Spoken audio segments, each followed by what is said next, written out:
Now our question number 2 is, if R equal to set of x comma y such that x comma y is belongs to z and x square plus y square is less than equal to 4 is a relation in z, then the domain of R is।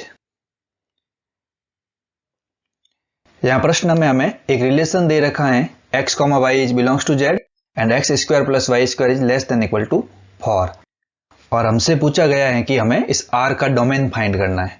तो सबसे पहले हम domain की definition जानते हैं। The set of all first component of the ordered pairs belonging to R is called domain. That means जो भी relation दे रखा है उस रिलेशन का जो फर्स्ट कंपोनेंट है उसको डोमेन कहते हैं। यहां दिए गए रिलेशन में x फर्स्ट कंपोनेंट है, that means x is the domain.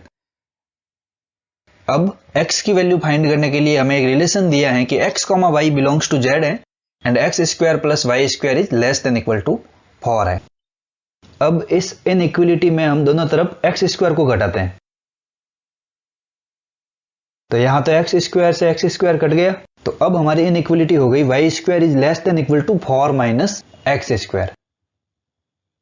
अब नेक्स्ट स्टेप में हम दोनों तरफ रूट लेते हैं, तो अब हो जाएगा y is less than equal to root of 4 minus x square. और यहां क्वेश्चन में दिया हुआ है कि x comma y is belongs to z। यहां पर 4 माइनस एक्स स्क्वायर रूट में आया हुआ है और हम जानते हैं कि रूट में कोई भी संख्या नेगेटिव नहीं हो सकती है। That means 4 minus X square is always greater than equal to 0। That means x की केवल वे ही वैल्यू संभव है जिनके लिए 4 minus X square is greater than equal to 0 है, क्योंकि रूट में कोई भी वैल्यू नेगेटिव नहीं हो सकती। अब हम x की कोई वैल्यू लें, सबसे पहले x इक्वल टू -2 ट्राई करते हैं, तो 4 माइनस -2 का square equal to 0 is always greater than equal to 0। अब x इक्वल टू -1 लेते हैं, तो 4 माइनस -1 का square is equal to 3 is also positive.